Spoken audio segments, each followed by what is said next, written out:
Subscribe now and press the bell icon. Never miss an update. मित्रों, हिंदी शिक्षण का model paper आपके लिए लेकर आया हूं, जिसमें आपको 20 प्रश्न देखने को मिलेंगे जो शिक्षण विधियों और व्याकरण दोनों के ही सम्मिलित प्रश्न हैं। मित्रों, लेवल 1 और 2 दोनों के लिए उपयोगी है, तो बिल्कुल इस टेस्ट को पूरा करके देखिएगा। बहुत ही अच्छा नॉलेज आपको इससे मिलने वाला है। तो चलिए वीडियो को शुरू करते हैं। आपका पहला प्रश्न आता है, छात्र शिक्षक में कौन सा समास है? तत्पुरुष, द्वंद्व, क्रमधारय और अव्ययभाव। देखिए, छात्र शिक्षक, छात्र और शिक्षक, इसका समास विग्रह होगा साथियों, और शब्द लगने की वजह से इसमें द्वंद्व समास होगा। कौन सा समास होगा? द्वंद्व समास। दूसरा विकल्प आपका यहां पर सही आंसर है प्रश्न संख्या 1 में।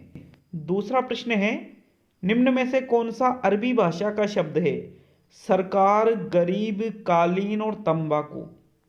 तो मित्रों, गरीब शब्द है, अमीर शब्द है, ये शब्द अरबी भाषा के अंतर्गत आते हैं। किस भाषा के अंतर्गत आते हैं?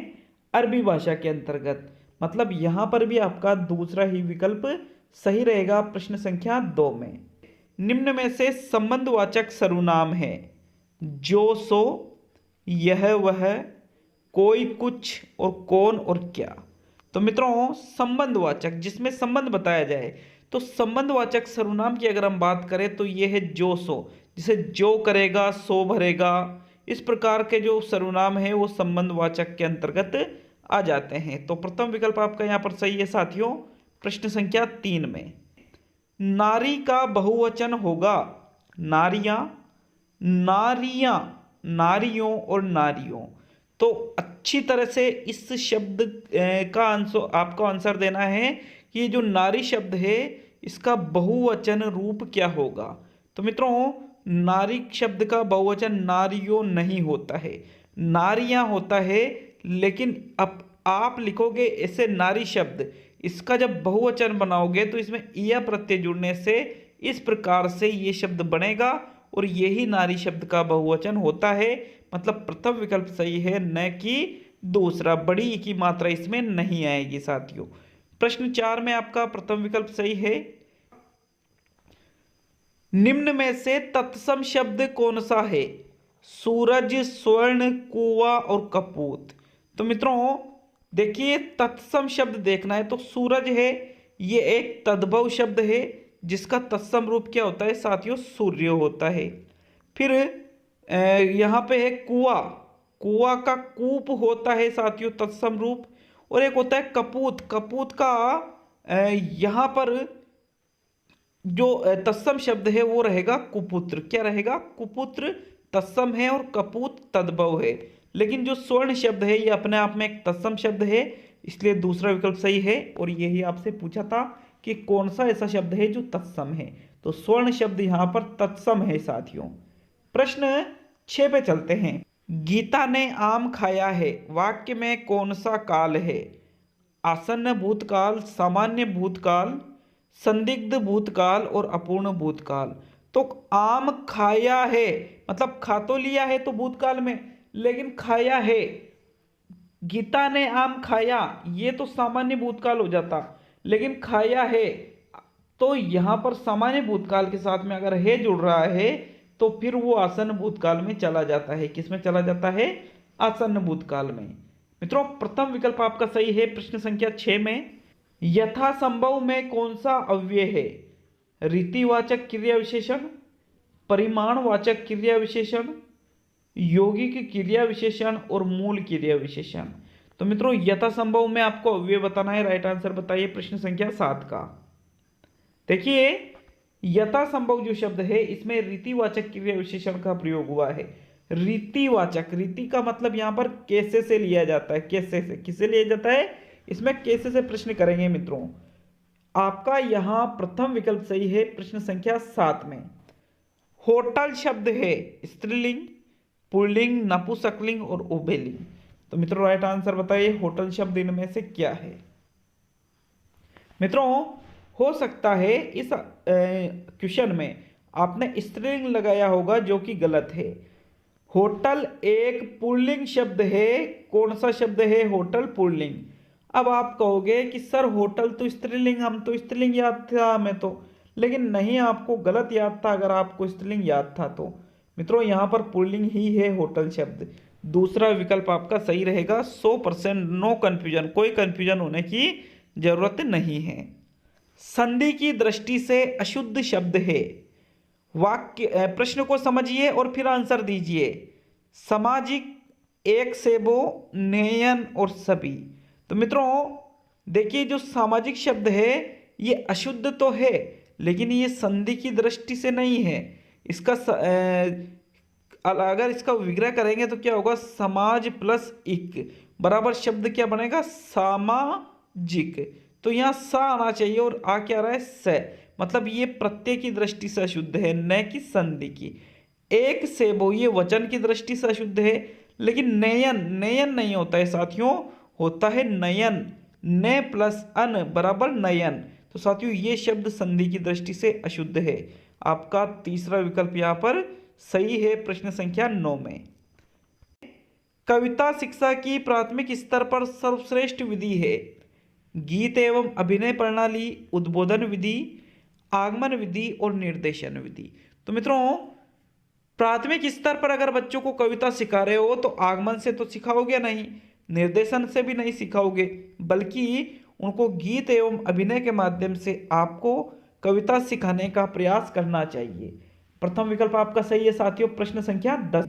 मतलब आधे प्रश्न आपके हो चुके हैं और इसके 10 ही क्वेश्चन और बच रहे हैं। तो एमपी टेट वाले और रीट वाले विशेष तौर पे इस टेस्ट को जरूर पूरा देखिएगा साथियों। बालकों का शिक्षण होना चाहिए कठिन से सरल की ओर, अज्ञात से ज्ञात की ओर, विशिष्ट से सामान्य की ओर और सूक्ष्म से स्थूल की ओर। तो मित्रों एक विधि का नाम सुना होगा, आगमन विधि, जो कि एक मनोवैज्ञानिक विधि मानी जाती है। और इसमें एक शिक्षण सूत्र चलता है विशिष्ट से सामान्य की ओर। मतलब एक मनोवैज्ञानिक विधि है जो कि विशिष्ट से सामान्य की ओर चलती है।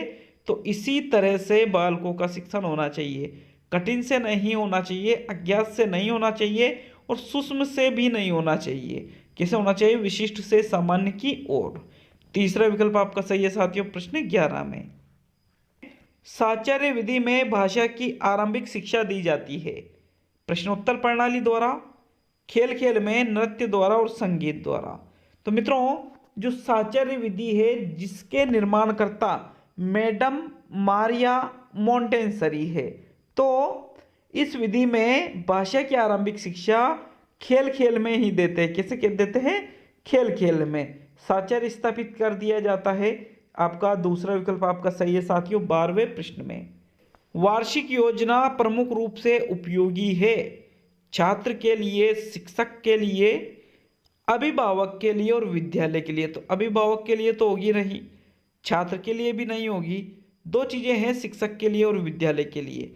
तो मित्रों जो वार्षिक योजना है ये मुख्य रूप से शिक्षक के लिए उपयोगी होती है, क्योंकि शिक्षक ही बच्चों को पढ़ाता है और वही ये निर्धारित करता है कि कौन सी चीजों को कौन से टाइम पर पढ़ाना है। इसलिए दूसरा विकल्प आपका सही है साथियों, प्रश्न 13 में। हर्बर्ट की पाठ योजना में कौन सा क्रम नहीं है? स्पष्टता, संबंध, व्यवस्था और अनुशासन। तो साथियों हर्बर्ट की जो पाठ योजना है उसमें स्पष्टता है, संबंधता है, व्यवस्था है, लेकिन अनुशासन जैसी इन्होंने कोई चीज नहीं बताई है। इसलिए आपका यहाँ 14वें क्वेश्चन में चौथा विकल्प सही है। त्रिभाषा सूत्र का मुख्य संदर्भ कहाँ है? पूर्व प्राथमिक स्तर पर। यहाँ तो क्या त्रिभाषा पढ़ेंगे, यहाँ तो मातृभाषा पढ़ाते हैं। प्राथमिक स्तर पर यहाँ पर भी मातृभाषा पढ़ाते हैं साथियों। उच्च प्राथमिक स्तर पर और माध्यमिक स्तर पर। देखिए जो त्रिभाषा सूत्र है इसका मुख्य संदर्भ किससे है? माध्यमिक स्तर से है। किससे है साथियों? माध्यमिक स्तर। चौथा विकल्प आपका सही है, प्रश्न 15 में। कृतज्ञ का विलोम होगा दुस्तर, कृपा, कृतघ्न और सभी। तो कृतज्ञ का तो एक ही विलोम होता है, कृतघ्न। क्या होता है साथियों? कृतघ्न होता है। तीसरा विकल्प आपका सही है, प्रश्न 16 में। सूक्ष्म शिक्षण की विशेषता नहीं है। नहीं है। शिक्षण प्रशिक्षण की एक तकनीक है कक्षा का आकार छोटा होता है, एक कौशल को पूरा किया जाता है और अधिक समय का शिक्षण होता है।